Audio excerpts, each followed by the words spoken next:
साल की उम्र में ही किश्वर देसाई ने तय कर लिया था कि वो राइटर बनेंगी। कॉलेज खत्म करते ही उन्हें एक अखबार में नौकरी मिल गई। वहीं से उड़ान भरी इनके कामयाब मीडिया करियर ने।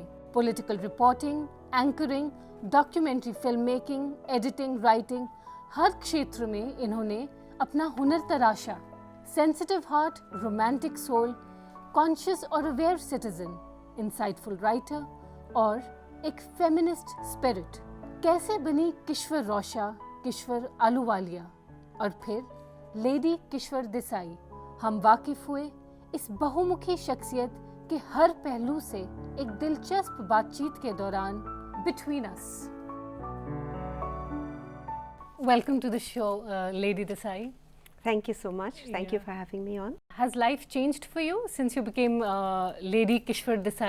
Well, in some ways, yes, because I've moved to a different country and now live in the UK. I don't live in India, so that's one major change. But apart from that, not really. I used to work in media before. I continue to work in media even now. That part of my life hasn't changed either. Coming to your first book, Witness of the Night, that you wrote, which was about female infanticide and feticide. I believe you wrote that book in a fit of rage. That's right. That's right. So has the anger subsided?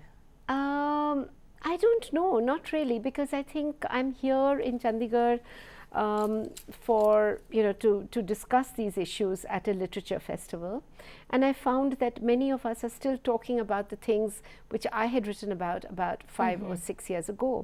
And it's not that things are not changing, but I think they're not changing fast enough. And in fact, the genesis of Witness the Night came to me was the day a woman who wanted to be part of a talk show told me the story of her life, and she said that when she was a newborn baby, she had been given a huge amount of opium so that in the hope kill her. To kill her. Her family wanted to get rid of her, and she did not die, and that's what happened. That was her story. And when I heard that story, I just felt so upset. And she grew up with that awareness? She grew up with that awareness. God. And I think that was for me an eye-opener, because you hear of babies being killed, but then they disappear, they just vanish, as it were. Yes, though it is a crime that goes unpunished. If you really think about it, it is murder. So what this girl went through was really attempted murder. And she lived with the knowledge that her family did not want her, that her parents wanted to kill her, and became an adult carrying that burden. How sad is that? Yes, how sad is that? So I think Witness the Night grew out of that, similar stories. So the anger has not subsided, because I don't think, we have yet reached a stage in India where we still give respect and regard, equal status to both boys and girls in our families. I think we have a long way to go. Well, I think we do, but we are starting the discussion, I mean, I think for me that is important, Radhika, that the discussion has begun, but of course it'll take a while before we really understand the implications of the amount of changes we need to make in this country. I was kind of surprised that, this book you wrote about Witness the Night, about female feticide, and then Origins of Love was about surrogacy, and apparently you've had a very comfortable and protected life. So one would imagine somebody with your kind of life to be very immune to the suffering of masses, and I was kind of wondering, what was it that prompted you to write such a book? Well, I think I've had a very comfortable life. In many ways, yes, you're quite right. And I have had a very supportive family, a family that's always wanted me right from childhood. So I don't have any complaints. And a liberal household. And a liberal household. But I have to say that as long as I was a journalist, and that was the first job I had after I left college. I became a journalist and I worked in print and then later on in television. So it's not that I was protected from what was happening around me. A lot of the stories that one wrote in those days were about gender. Well, the stories even that I put on air, I used to anchor a women's show for Doordarshan. Right. So I think the impact of what was happening in society around me, I was never immune to that. And I think, as you know, as an anchor, and any woman who's a working woman will be much more aware of what is happening, because she's interacting with the real world. And in a matter of fact, even at home, as I mentioned, there's a lot of discrimination taking place at home. So when you go out and you're working and you're engaging with the world, you're hearing those stories. And as a journalist, you are much more conscious of the inequities that exist in society around us. And I think that has always been part of my psyche. I think that's a part of every journalist's psyche, that we do want to make a change. We attempt to make a change. Whether we make it or not, I don't know, but we all try. Okay. So you have written about this female feticide, then you've written about surrogacy, the renting of wombs business in India, and also you've written about gang rapes. So do you consider yourself a feminist writer? I think all of us who believe in gender equality, whether it's a man or a woman, we are all feminists. You know, it doesn't matter, because that is the basis of feminism, is that you have to give women equal status. So the reason I think that my books might be considered to be feminist literature is because I try and project women with that point of view, that whatever is happening to them in India, be it anywhere in the world, because in some of my books I've actually moved beyond India. I've gone to the UK as well, and you know, my story travels between India and the UK.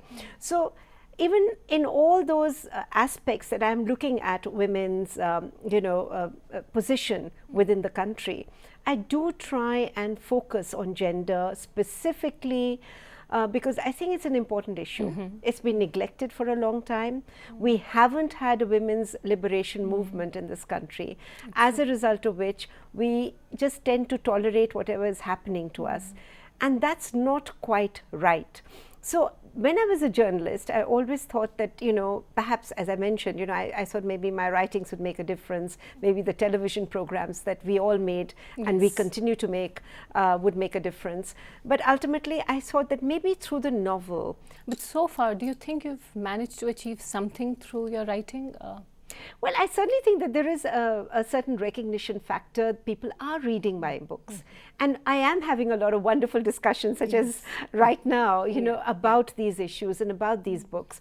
So I think as long as one has the hope that people will read them, might be motivated to go out there and make a change, maybe within their own homes, or even outside. So I think just by having these discussions, just by people reading my books and finding out that there is another way, there is another point of view, can somewhere hopefully make a change. Apart from this, is there any other subject or issue that you really want to write about at some point of time? Well, the other thing, of course, which I love writing about is cinema, which is something I'm, again, very passionate about. So my first book was Darling Ji, which was about Nargis and Sunil Dutt. Their love story. Their love story. But I think through the love story, I was able to tell this very secular Hindu-Muslim story, because, you know, he was a Hindu, she was a Muslim, and they got married and they were in love. And they, of course, they had lots of ups and downs in their lives. But again, through their story, I was also able to talk about Indian cinema and the evolution of Indian cinema right from the early years. And I'm doing that again in my next book, which is about Devika Rani and Himanshu Rai, who were actually one of the pioneers of early Indian cinema. They set up a studio called Bombay Talkies, in the 30s in Mumbai. So I think there was a lot of talent in early Indian cinema, which we don't know much about and which we've largely forgotten about. So I that's another passion. So you want to immortalize that and sort of preserve it. I do. I think I find it really exciting, especially when I come across something that nobody knows. You know? And I think that happened with me, Darling Ji also. I was dying to tell the story of And exactly, I was curious to know why that particular story. Why not somebody else? Why not another couple? Well, I think, I felt that was a story which, as I said, was a secular story. So it also tells the whole, the tale about India being a place where pluralism is really celebrated. You know, we are not like a one religion or a one community kind of society. We have lots of aspects to us. I think the second thing which really inspired me with that story was it was an aspirational story, because Nargis, the background that she came from, her mother was what we call a songstress, Jadan Bai was really a singer. Right. So she did not have, and in those days very few people had any experience in cinema. So in a sense she was a pioneer. Everything she did, she was a setting up of the foundations of Indian cinema. And similarly, I find even with Devika Rani and Himanshu Rai, they came from nowhere and they began their journey, which is a very difficult journey, but they ended up right on the top. Yeah. And Sunil Dutt, whom I was also completely fascinated by, was a wonderful man, but he again started his life post-partition as a refugee, because they lost everything. So you have to remember that when he came to Bombay, he didn't have anything. He used to, sleep on the pavements. He had barely 20 rupees in his pocket. So when he came with, to become something in Bombay, he had no intention of becoming a film star. And all sorts of, little fortunate accidents happened to him, and then he eventually became a film star. But that is a wonderful journey to document, because it shows you in India that if you work hard, as in any other country, if you're genuinely talented, you can become somebody. And there are lots of success stories there like are lots that of success stories like that. The Indian industry, film industry. And also I think particularly where Nargis and Sunil Dutt were concerned, they eventually reached Parliament. A very touching, very moving story. Yeah. And you met your current husband, Lord Meghnad Desai, when he was writing a book on Dilip Kumar. And you were working in the publishing industry, and you were his editor. That's right. So do you think these books that both of you have written, like you've written about the romance of Sunil Dutt and Nargis, and he wrote Dilip Kumar's biography, so do you think this had some sort of a rub-off effect on you guys? No, not really. Okay. I think at that stage when I met Meghnad, I had just quit my career in television, and I wanted to write because, basically right from childhood, this was a dream. I've been very fortunate with my life that whatever I've dreamt of, whatever I wanted to do or achieve, I've been, very fortunate that somehow I've managed to do it. But this was an unfulfilled dream that I wanted to publish a book. I wanted to write a book. Right from the age of 10, I've always wanted to write a book. So I joined a publishing house in the hope that I would one day, write my own book. And then along came Meghnad's manuscript. I'd never met him. I knew little bit about him, as everybody does, and I felt I was very honored, very fortunate to be his editor, because he's such a intellectual. He is a great guy in every sense of the word, a very nice man, respected economist, and everything. Exactly, and worldwide, internationally reputed. So it's like amazing. He's written a book on Dilip Kumar. Wow, what fun! So I edited it with very, like just as you edit any other book. And it just so happened that he used to he came 2 or 3 times to India during the course of that editing. And somewhere he made up his mind that he wanted to marry me or whatever, of which I had no inkling. But both of you were married at that time to different people. Yes. So what was it? Were you over your previous marriages, or was this new flame so potent or so overpowering that it just outshone? No, I think we were both at a stage where probably we both were moving on. And that was the reason. Otherwise, neither of us are the kind who are wildly sort of, that way inclined that we would break up our marriages. But I think both of us had reached a stage in our married lives, so we were not consciously. I don't think I wanted to move on, but he was very clear. And then when we started talking about it, I think I was also ready to move on. So it was a period that, we went through, but it was all done with very good grace. Okay. And our families were always, we were talking to everybody, including our children, because, we were not like young kids and, running away together or anything like that. We were like mature adults discussing what were the pros and cons. And how fortunate to get a second chance at that age. Yes. I think for both of us, it has been a very good marriage. So I think, and it's been 10 years now that we've been together. So how is it living with a writer, living with such an intellectual, 2 writers and 1 household? Well, it's so much of fun. madness and passion in just one house. No, we have very different sort of sets of places where we work in. Like in our house, Meghnad will be working at one end of the house, I'll be working at the other, but it's very nice because the house is very then peaceful and quiet, but you have a lot of work and a lot of activity going on, but most of it is mental activity, which is nice because then you meet for your lunch or dinner, and then you discuss what work you've done and with each other, which we always do. And as far as possible, we try and share at least the first draft of what we've written. Then, of course, it goes in for editing and things like that. Yes. Sometimes that's not possible. Then we see it right at the end. So there's a lot of sharing and caring because if you are doing the same kind of work, then you understand where the other person is coming from. And when you begin writing a book, do you know already how it is going to end or shape up, or is it just a process of unfolding? You always know where, because you know the storyline. When you start writing a book, you have a pretty clear idea of the storyline, because even if it's a mental thing and it's not something you write down, but you know exactly, I always know exactly the first sentence of the book, and I know how it's going to start, and I know precisely how it's going to end.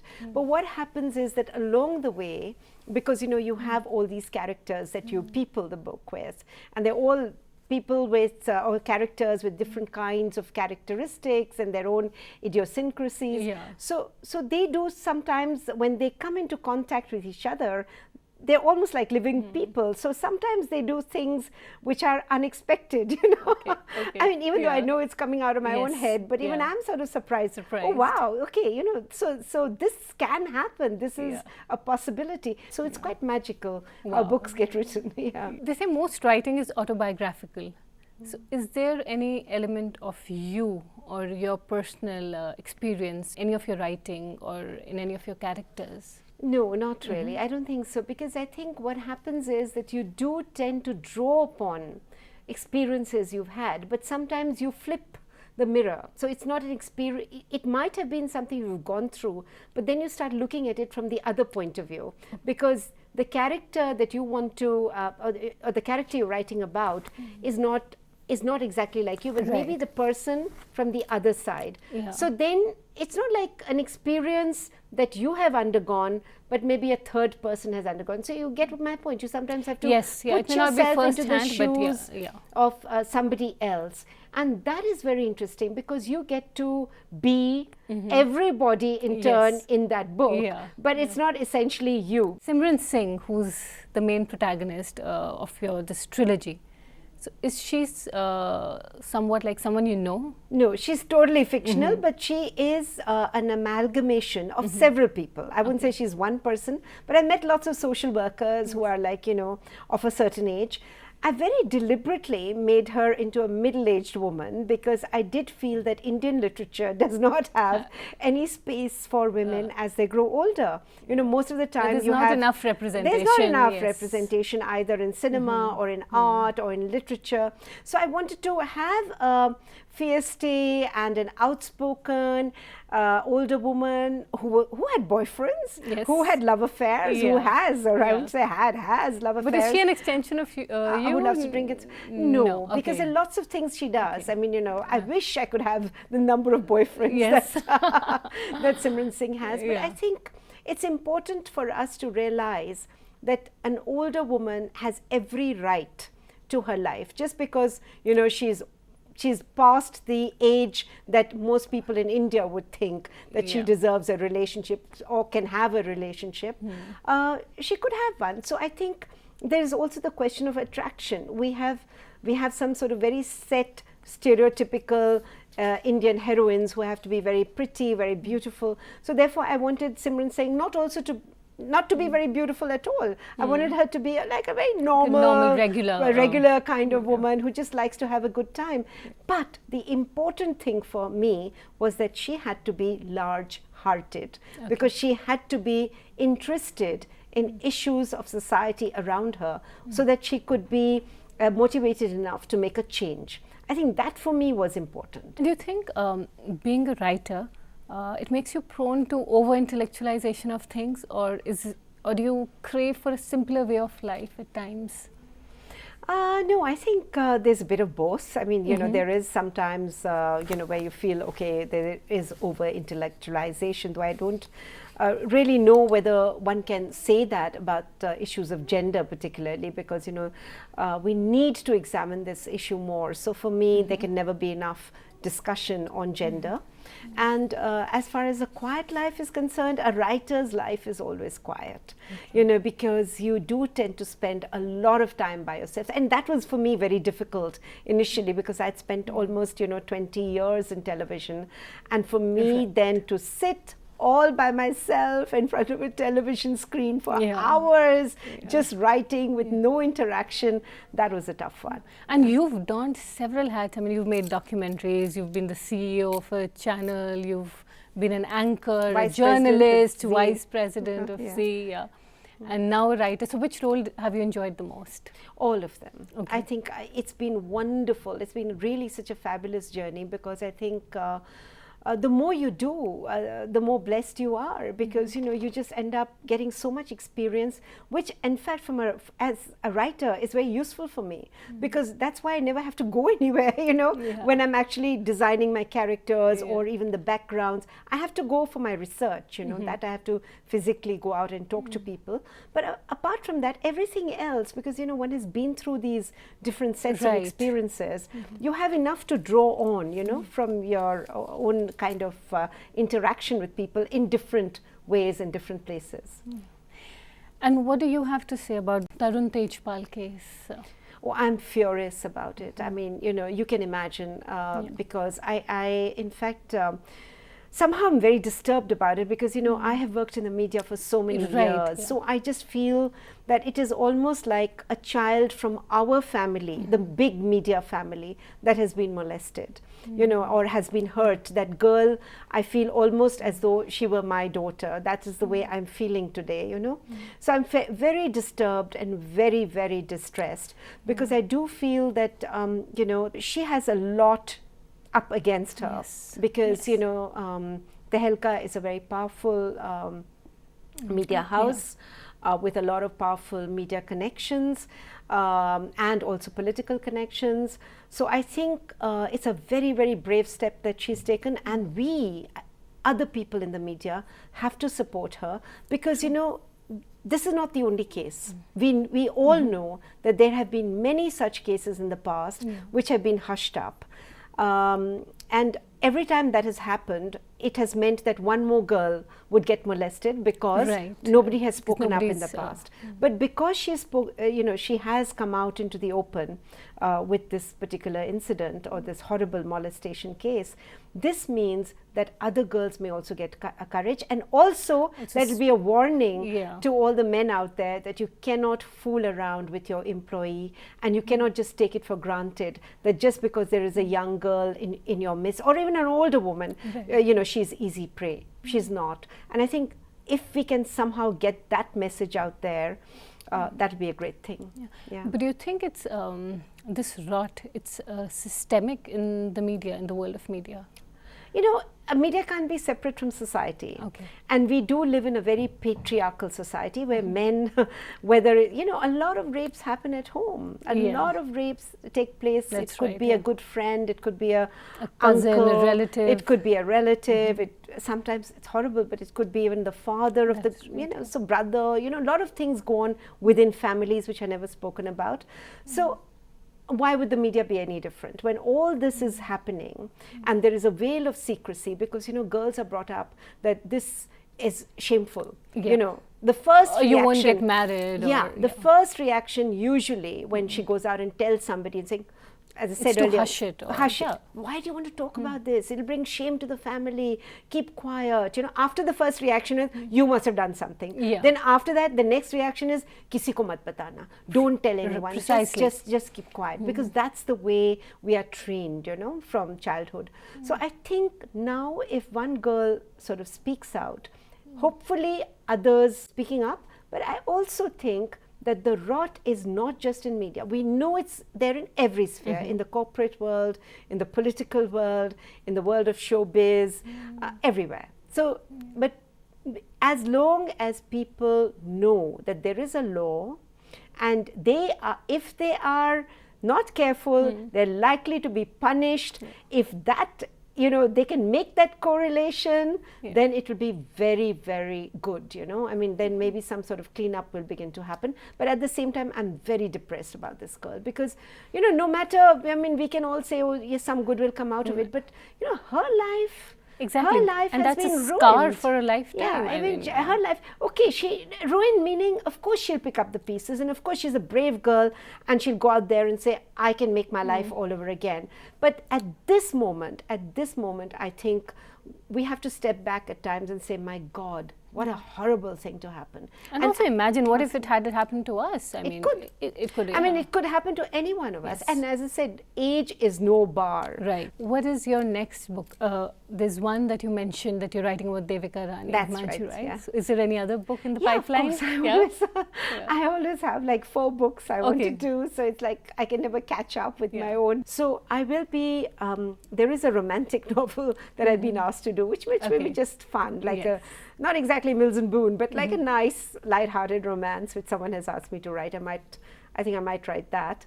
And then, of course, I've got the Devika Rani book. I have the next Simran Singh book, which is the 4th one in the series, which is all planned out. I just need the space to write it. And what would the subject be? If I never tell the subject in advance because it's actually been quite funny because the last 3, somehow I've written them and that has become a big issue every time. So I don't want to say the next one. Okay, sure, yeah. You know, so let's see. And we look forward to the suspense.